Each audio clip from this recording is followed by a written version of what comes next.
Tepung MC Terus atau banget gitu ya. selusa ini kita campur dengan air aquades. Tadi saya sampaikan, saya tanyakan, apakah bisa menggunakan air lain selain aquades? Tidak bisa. Alasannya apa Mbak? Ada Mbak Mas, ada yang tahu?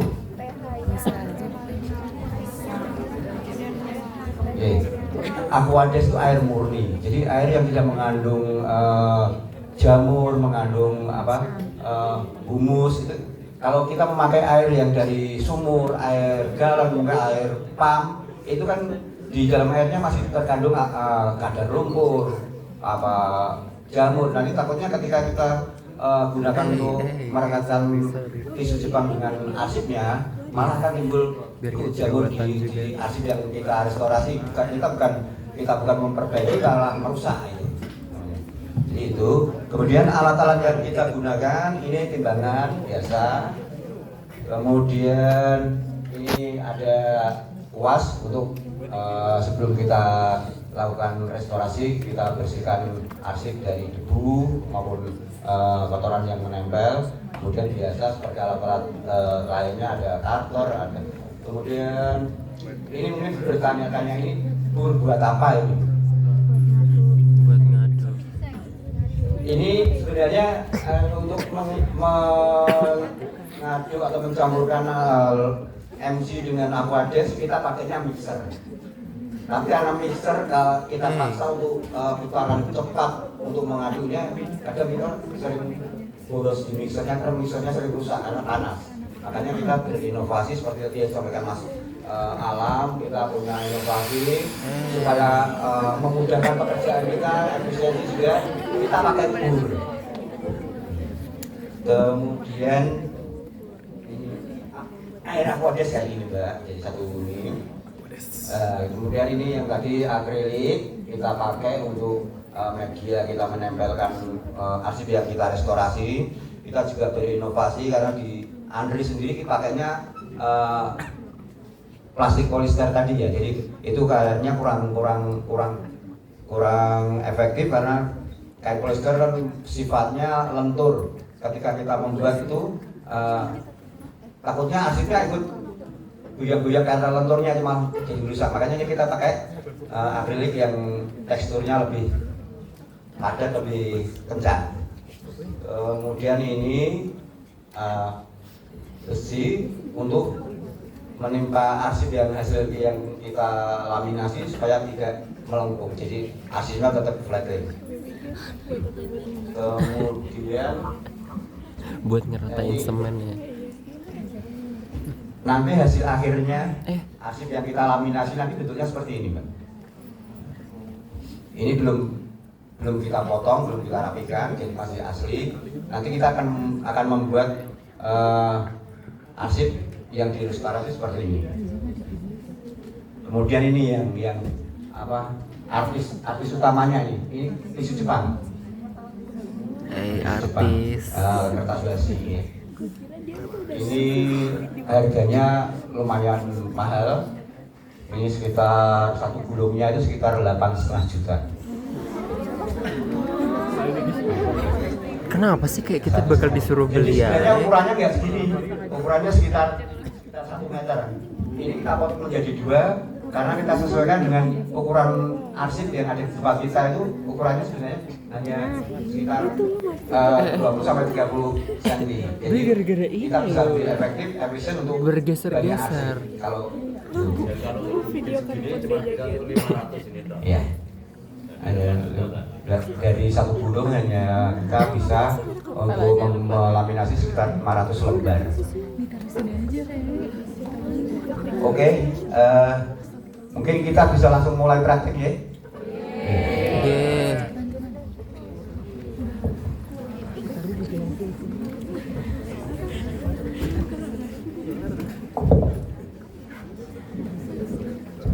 Mana? Jadi seperti yang disampaikan tadi, sebelum kita melaminasi arsip, kita terima arsip, gitu. Terus kemudian kita berikan penomoran. Penomoran itu untuk arsip yang mungkin bentuk awalnya dari buku atau bentuk awalnya bendel. tujuan kita memberikan penomoran adalah ketika Bentar, kita atau coba melepas, tangan sini ya. kita laminasi kan bentuknya akan jadi lepas semua gitu. Fungsi dari nomor itu nanti memudahkan kita ketika kita menyusun kembali menjadi buku atau kita printing lagi menjadi buku. Jadi fungsi penomoran itu selain untuk kita mendokumentasi registrasinya juga memudahkan untuk ketika kita menyusun atau menjilid kembali.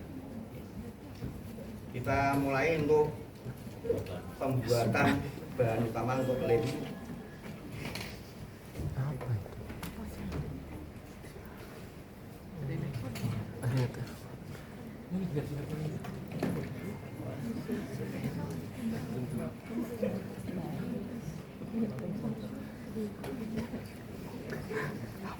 Dua jam sampai 3 jam. 5. 2 sampai 3.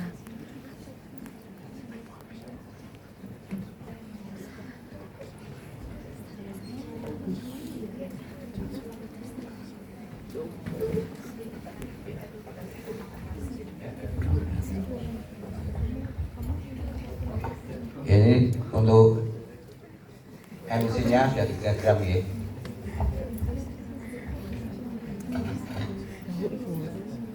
Kemudian kita campur aquadesnya. Ini sebanyak 1 liter atau 1000 mili. 1000 ml. Kita campur. 1 liter.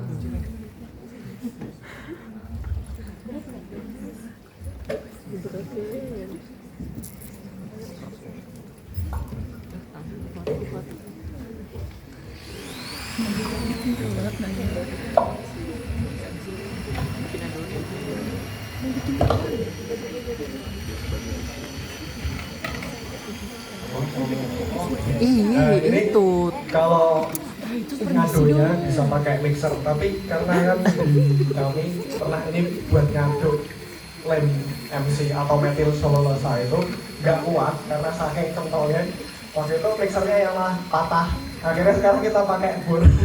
Kalau bor kan porsinya lebih besar, jadi dia nggak bakal gampang patah.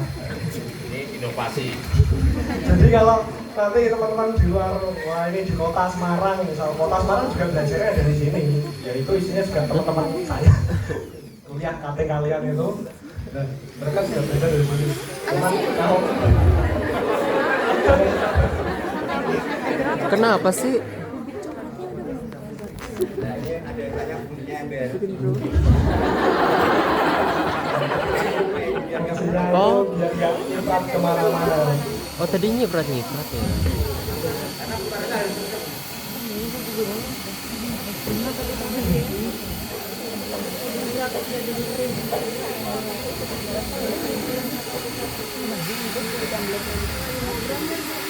Teman-teman ini tahu aquades itu nggak? Apa? Aquades itu singkatan dari apa? Aquades itu singkatan dari air destilasi. Jadi air yang terdestilasi, jadi disingkat jadi aquades. Air destilasi itu contohnya apa? Kalau motor yang kita bisa lihat langsung bakal itu dari 12 air AC. menit Tapi lebih deh. kita nggak bisa laminasi pakai itu. Kenapa? Karena proses untuk jadi air terdestilasi itu kan nggak murni, dia ada kecampur sama udara-udara juga atau saringan-saringan yang lain. Nah itu makanya meskipun sama-sama air sungai, dia nggak kita rekomendasi. Air AC. Jadi kita tetap pakainya aquades yang memang Gini penyaringannya itu terus. murni. Sini Jadi gantian. aquades itu bisa juga air sungai. Tahu kalau air dipanaskan itu kan keluar uapnya, itu termasuk air sungai. Tapi air yang digunakan kadang masih ada kandungan mineralnya. Nah, kalau yang aquades murni itu nggak ada kandungan mineral. Jadi pas dicampur sama bahan kayak metil selulosa atau magnesium, dia nggak bakal kecampur sama ion-ion atau mineral-mineral yang lain. Jadi murni. Jadinya magnesium bikarbonat. Kalau yang magnesium.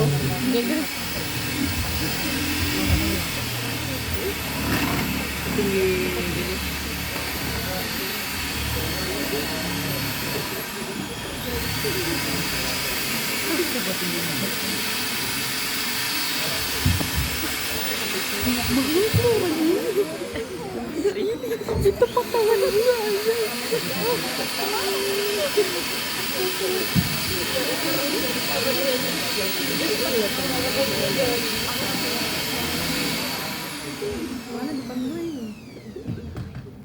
Zaman bapak ibu jenengan makanya lebih pandai kanji ya. Ini konde nih. Belum boleh. Lengket. Ini konde. Dita konde lu. Iya, Pak.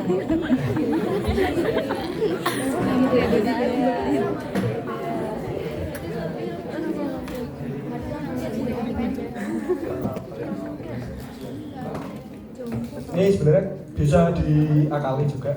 Misal ini kan pakai blender atau mixer ini kayak gini. Nah, kalau teman-teman mau nyoba, itu bisa airnya dipanasin dulu. Jadi supaya dia itu gampang larut. Sebenarnya kan kayak tepung kanji. Nah, ya. Nah, itu bisa juga dihangatkan airnya. Jadi waktu kita mix, kita aduk, itu lebih gampang larut. Nah, ini berlaku juga nggak cuma pas pembuatan lem pakai metil selulosa, tapi pakai magnesium pun bisa. Karena ini kan tadi kan agak lama, masih ada gumpalan-gumpalannya. Itu karena airnya dingin. Nah kebetulan kita juga, ini kan kondisi masih habis hujan juga kan dingin. Suhu udara kan sudah ngaruh ke airnya. Jadi proses untuk pencampurannya itu lebih lama karena gumpal di sini.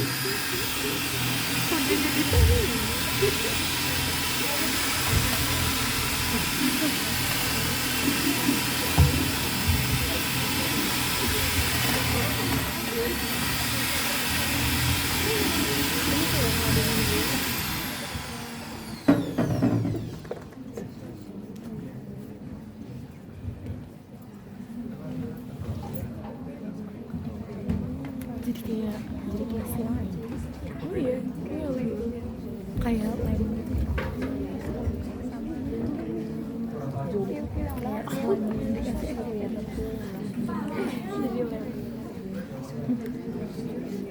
Selain mahal. Gini numpang. Mau gua aja. Bisa kalian.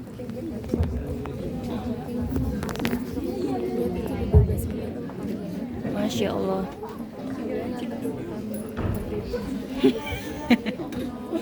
Segede apa sih mana gue coba lihat? Masya Allah. Tegapan begini.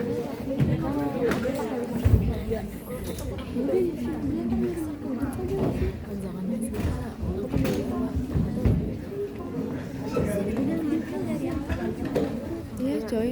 Aman. Talenan Fadil mah.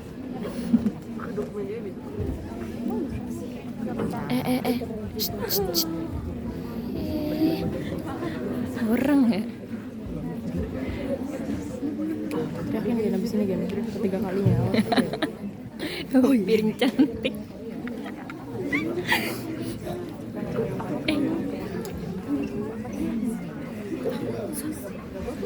Ya, ini jadi gumpalan yang muncul. Ini kan bisa diantisipasi menggunakan air hangat. Jadi kalau air dingin memang yang terjadi ada sebagian metil selulosa yang belum teraduk secara rata, dia akan masih ada gumpalan. Cuma tuh nanti seiringnya waktu nanti dia akan bereaksi sendiri, cuman agak lama aja.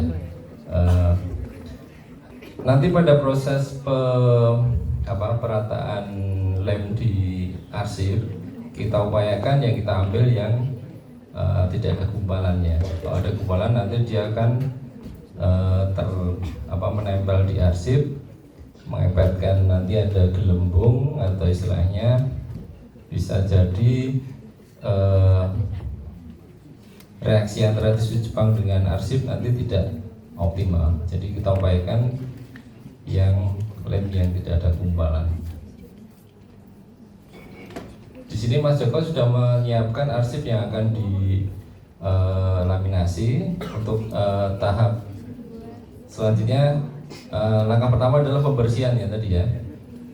Di sini sebelum kita siapkan arsip, kalau mbak-mbak atau mas-mas sekalian selama ini yang sering berinteraksi itu dengan naskah kuno ya? Matiin aja Bil. Kalau dengan arsip, Ini mah ya naskah kuno selama ini bentuknya kan rata-rata buku ya, buku ya. Nah, gimana caranya kalau bentuknya buku akan kita laminasi, langkah-langkah apa yang harus kita siapkan.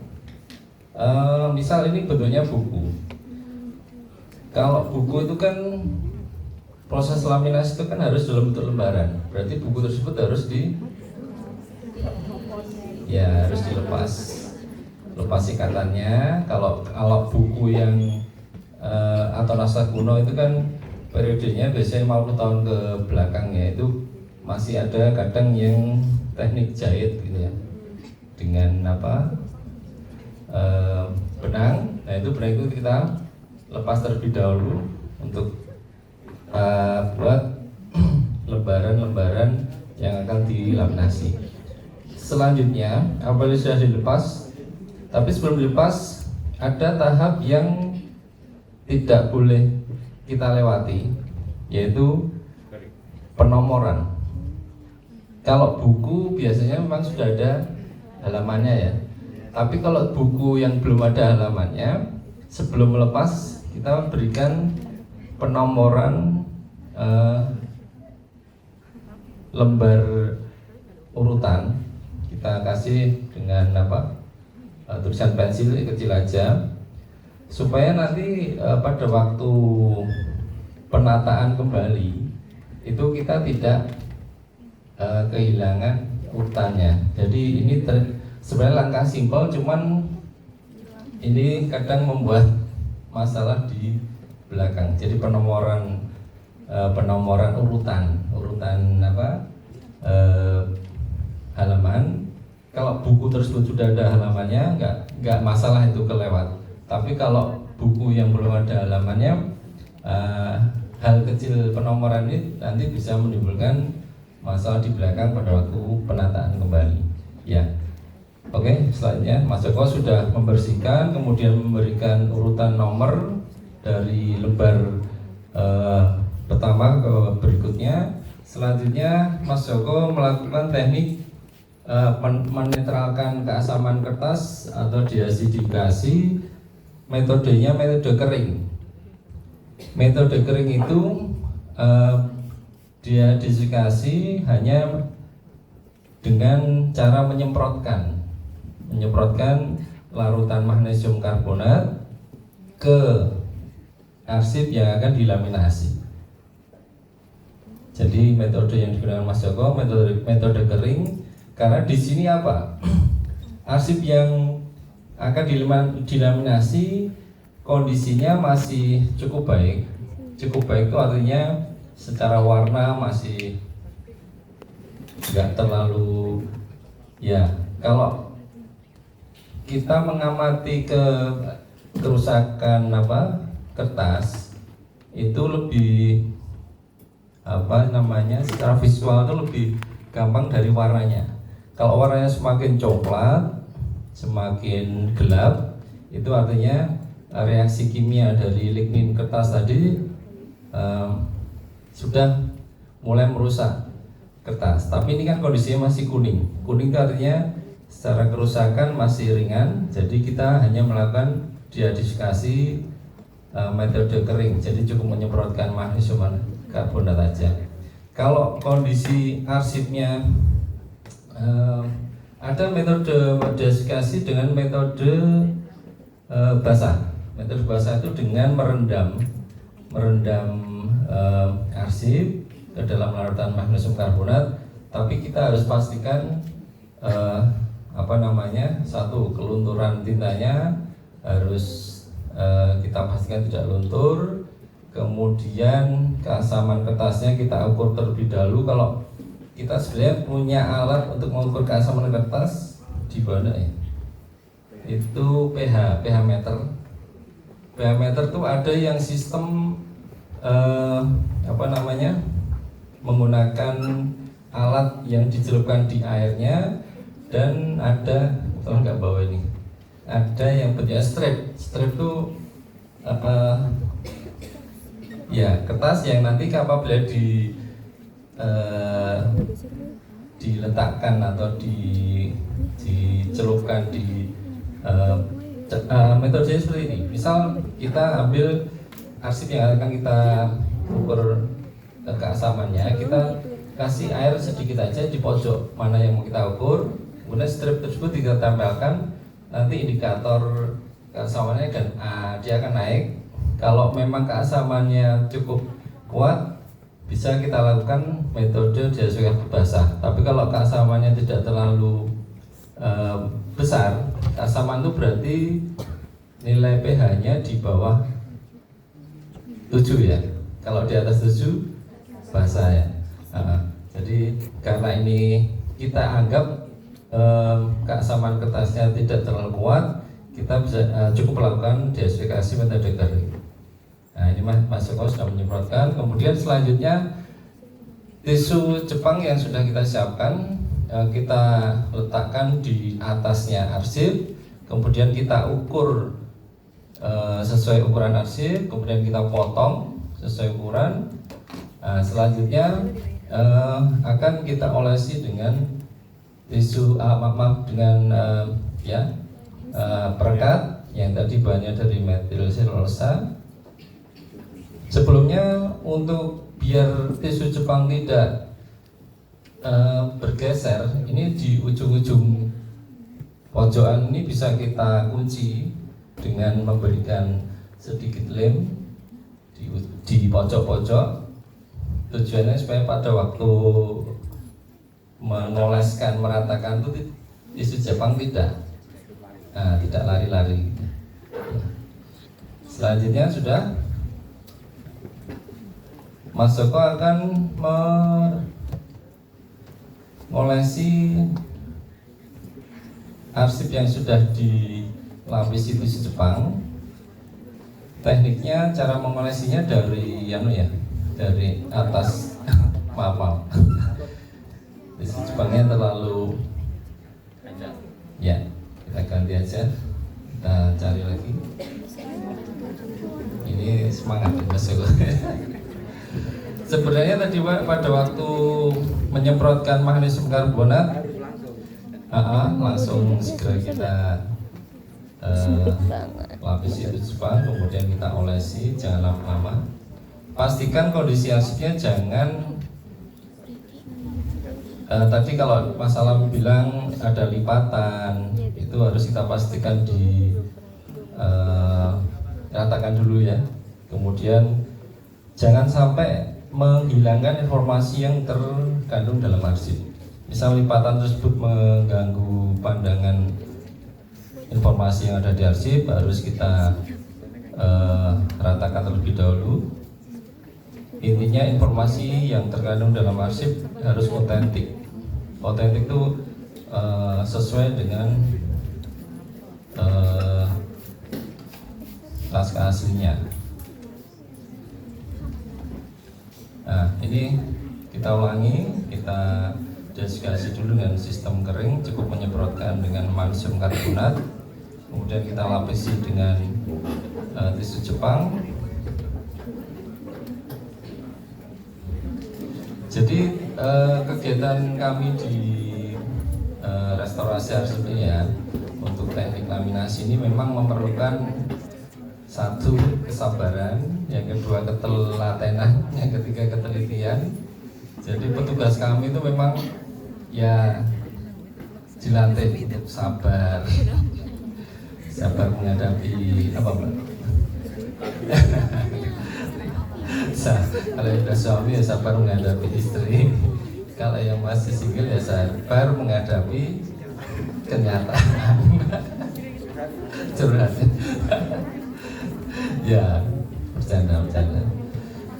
Ini arsip yang kita pakai ini sampel aja ya, walaupun ini kelihatan secara usia sudah lama, cuman ini arsip musnah, jadi kita bukan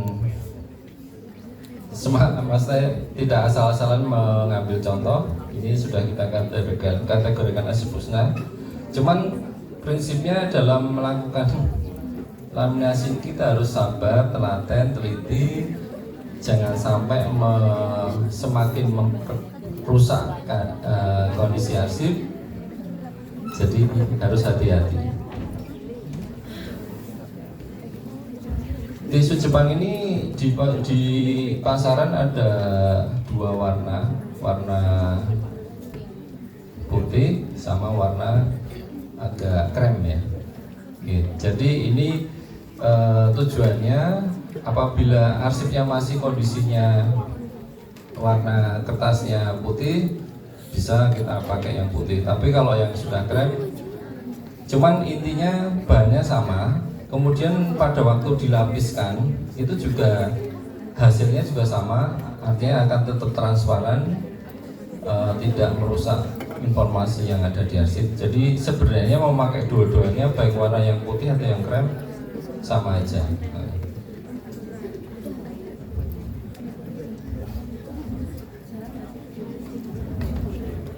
Nggak ditutup. Pak, botol Pak. Jadi teknik laminasi ini kan melapisi arsip yang berbahan arsip tekstual yang ukurannya maksimal F4 lah. Kalau sudah ukuran berapa ya?